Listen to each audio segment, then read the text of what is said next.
A gente, como eu já disse a vocês, que a gente quando chega assim a idade de que as pessoas já chamam a gente de coroa, olha que pra mim alguém chamar-me de coroa é como se fosse um palavrão. Eu não gosto disso, porque eu não me sinto coroa, eu não me sinto velho. Porque na verdade a velhice da gente, a idade da gente está mais na nossa mente. Embora exteriormente falando, as pessoas notam na gente que o nosso corpo começa a aparecer uns cabelinhos brancos, não é mesmo? Às vezes a barriga começa a crescer, a gente quase não anda mais na rua correndo. Aí a gente até começa a desconfiar que eu acho que eu já estou ficando coroa mesmo.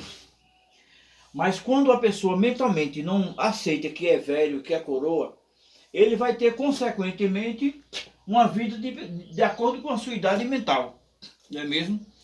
Então ele vai ser mais alegre, vai andar, vai planejar, vai correr. Alguém que conversava comigo dizia assim: olha, Sebastião, eu nunca fui uma pessoa da tua idade para ser como tu planeja, tu faz uma coisa, faz outra, tá sempre sonhando, realizando alguma coisa, não é? Porque também a gente chega a ter, né, veio com as pessoas até da minha idade que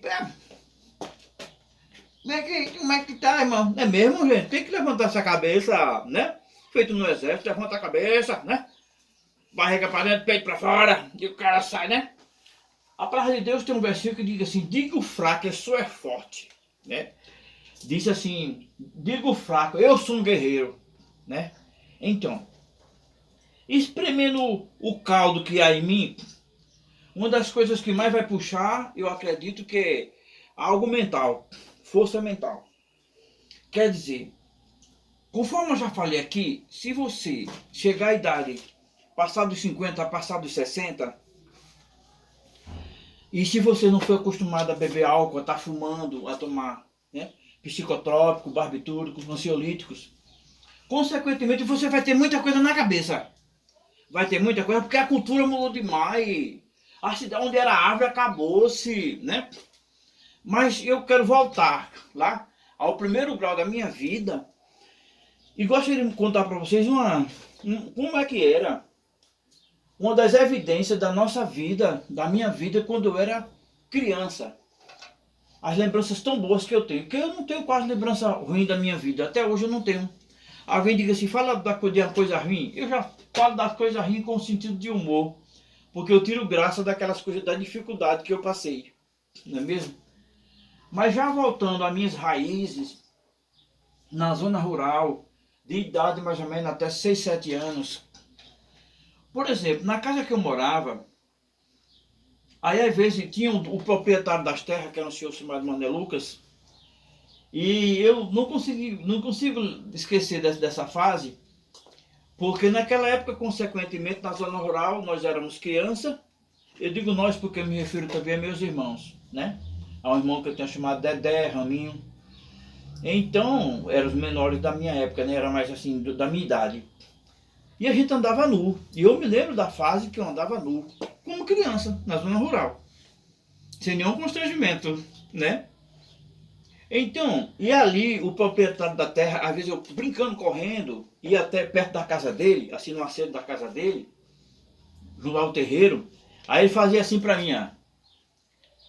Fazia assim pra mim. Não sei se já aconteceu com algum de vocês, mas ele tava dizendo que ia me capar, porque eu tava nu. Eu saía correndo pra casa, não é? E tinha um dos nossos vizinhos, era um homem que chamava-se Zé Mané. Hoje eu tenho essa lembrança muito boa dele, era um homem bem negro, mas ele criava abelha. Ele tinha uma colmeia lá na casa dele, e essa colmeia era feita de tronco de pau. Eu não sei se você já viu com aquelas colmeias feitas de tronco do pau. Aqui no museu da nossa cidade, no Instituto Histórico, tem dessas colmeias. Os mateiros, os agricultores iam para as matas e lá tinha aquelas madeira velha, que o tempo já havia derrubado ali, e consequentemente os bichos iam comendo ali aquela madeira. E ele, aquele que já estava oco assim, né, aquele buraco por dentro, ele colocava uma tábua, barro de um lado, barro do outro, e ali tinha um buraquinho, ele criava abelha ali. E era pendurado ali no acero da casa dele. E às vezes eu chegava lá, ele dizia assim, ele me chamava pelo apelido. Ele dizia, olha, vem cá, tu quer mel? Era mel de abelha. Claro que eu queria, né? Aí ele pegava e colocava ali o bico de uma chaleira, aquela chaleira de louça. Eu nunca vi mais daquela chaleira. Ele botava na minha boca. Né? De forma que ainda tem uma lembrança muito boa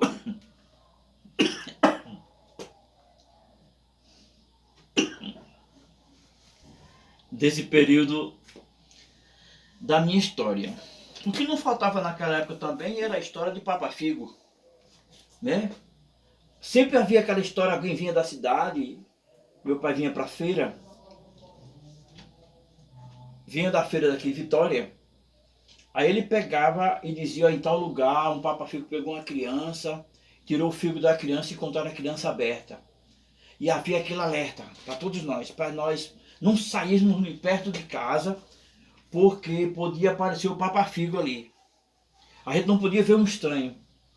E uma vez, num desses medos de Papa Figos, assim, num terreiro de casa, um pouco mais na frente, vinha um homem. Esse homem tinha a roupa assim da cor de caco, um pouco amarelado, tinha um chapéu assim na cabeça, vinha com uma maleta nas costas, mas quando eu vi, eu dei uma carreira tão grande pra casa. Mamãe, ali vem um Papa Figo. Aí minha mãe olhou assim, perguntou, não, meu filho, não se preocupe não. Aquele ali é o Higiene, chamava Higiene, com o pessoal que fazia, o pessoal da Fulcão, da Suzano, que fazia, ele dedetizava a casa das pessoas, a minha casa, a casa que eu morava era de taipa, e eles detetizavam as casas. Então ele chegou lá em casa, aí já tinha me aproximado, né?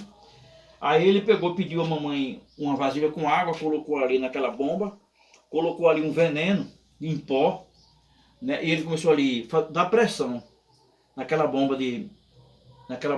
Veja essas bombas que os agricultores usam por aí, né? Que faz assim, né? Bom, era uma daquela. E ele pegava por dentro e por fora da casa, a casa era toda dedetizada com aquele veneno. Agora, por quê? Porque naquela época havia uma campanha muito forte por causa do mal de Chagas, né? Era do barbeiro. Sabe falar no inseto chamado barbeiro?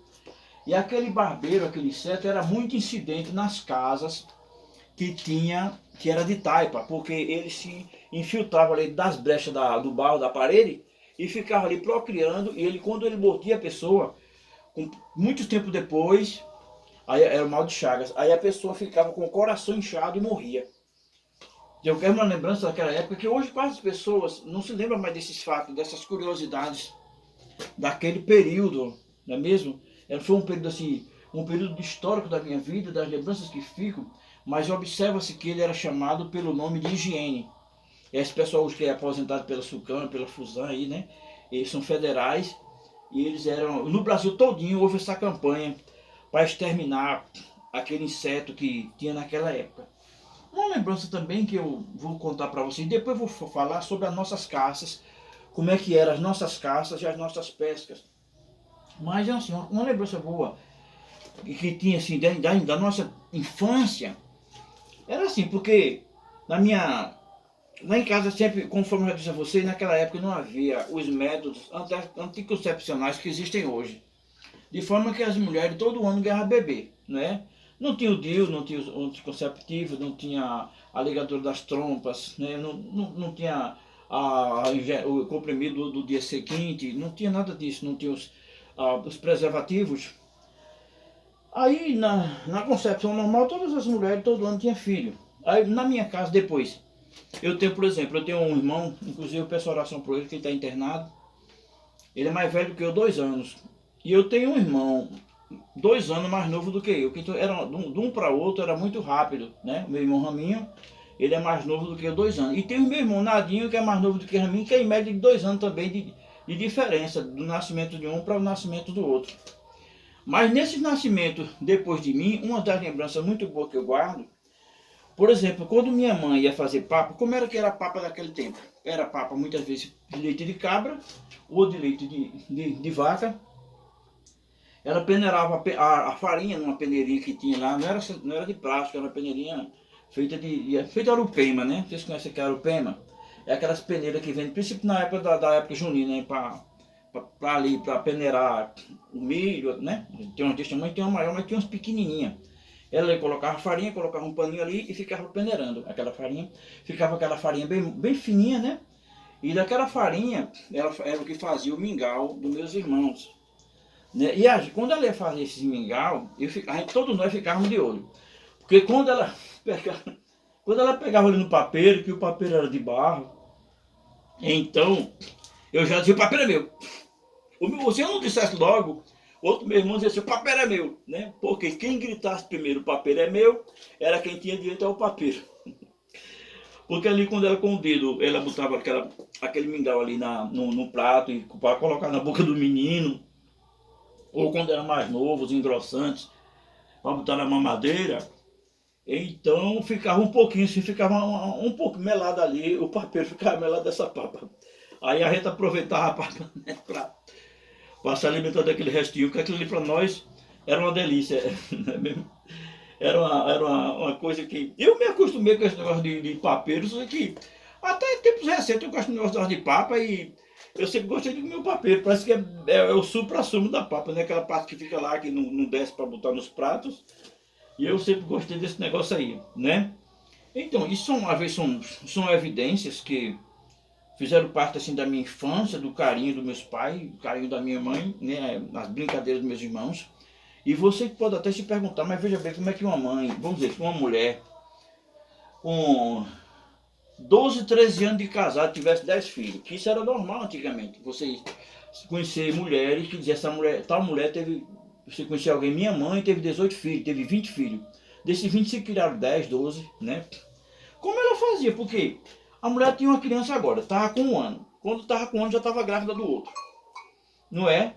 E já tinha um com 3 anos, ou 2 anos. Como é que ele ia cuidar desse menino tudinho? Porque esse menino tudinho, consequentemente, eram carentes de braços. Né? Que é bom que se diga na zona rural, as crianças, ela não dormia em cama nem em berço. Passava logo no começo, novinho, ela ficava na cama. Mas depois ela ia para a rede. Tipo, nós fomos criados em redes, né? Então, aí, quando, por exemplo, um menino tivesse 6, 7 anos, ele já cuidava daquele mais novo, né? Era o babá. Eu, por exemplo, na minha casa, nos meus irmãos, todos eles teve o seu babá. Quem foi o meu babá que cuidava de mim quando eu era pequeno era o irmão meu, Bibiu, em memória, que já não está mais conosco. E eu, por exemplo, fui babá de minha irmã e minha mãe, uma irmã que eu tenho chamada Lucinha. Eu era 10 anos mais velho do que ela nasceu muito tempo depois, quando já morava na cidade. E ali eu era o babá dela, quem ficava agora rua acima, rua abaixo, né? E mamãe ia cuidar das coisas dela, eu ia andar com ela. Eu só distrair ela para não estar ficando dentro de casa perreando e preocupando minha mãe. Ia olhar o jogo, ia com ela, ia passear, ia com ela, para onde eu ia com ela. Então isso aí era a parte, né? Mas outras curiosidades que tinha na nossa casa, na casa de pobre, gente da zona rural, não tinha muitas coisas, né? Não tinha rádio, não tinha televisão, lá em casa também não tinha gaiola não. Mas o que era que meu pai tinha, que ele prezava muito. Meu pai tinha um jumento, que eu já falei aqui sobre ele, que era muito bravo, inclusive uma vez ele deu uma dentada no braço do meu irmão e o braço do meu irmão ficou troncho. E meu pai deu uma pisa no jumento com um caibro, porque ele estava dentro do curral, e de longe com um caibro meu pai deu uma pisa nele, que ninguém ia chegar perto daquela peste, né? E meu pai também tinha, além das coisas que dos utensílios que ele tinha na sua casa, que era, ele zelava com muito carinho, ali tinha um cabide na parede assim, naquela época nós não tínhamos guarda-roupa. Tinha uma maleta daquela grande, feita de um baú, que eu não vejo quase mais por aí. Uma maleta, ele tinha uma mala também, porque essa mala que meu pai possuiu durante muito tempo, ele comprou num período que ele estava pensando de vir trabalhar em São Paulo, né? E ficou muito tempo essa mala lá. Mas estava lá esse cabide. Aí nesse cabide tinha ali uma lata onde ele gostava de guardar pregos, e tinha alguma roupa dele pendurada ali, inclusive até o terno, o paletó, o terno do casamento dele passou muito tempo ali, né? Eu já tinha 6, 7 anos, ainda meu pai ainda tinha o terno que estava lá guardado. Mas ele tinha também uma combreia que ele tinha trocado numa sela de um cavalo. Você imagina o que é uma combreia, né? Não sei se você pode ver no museu, que é conhecida entre nós pelo nome de 2 tiros na carreira. É uma pistola assim pequenininha, né? Que era muito famosa nos anos 60. Quem não podia comprar um revólver 38, 32, comprava uma combreia, que era a pistola do pobre. Aí ele dava 2 tiros. Por isso que ela é tão famosa. Ela tem 2 canos e tem 2 gatilhos. Não sei se vocês conhecem, né? No museu aqui em Vitória tem. Então, e chamava-se 2 tiros, uma carreira. Porque o cara dava o tiro e tinha que correr porque para pegar, abrir ela. Só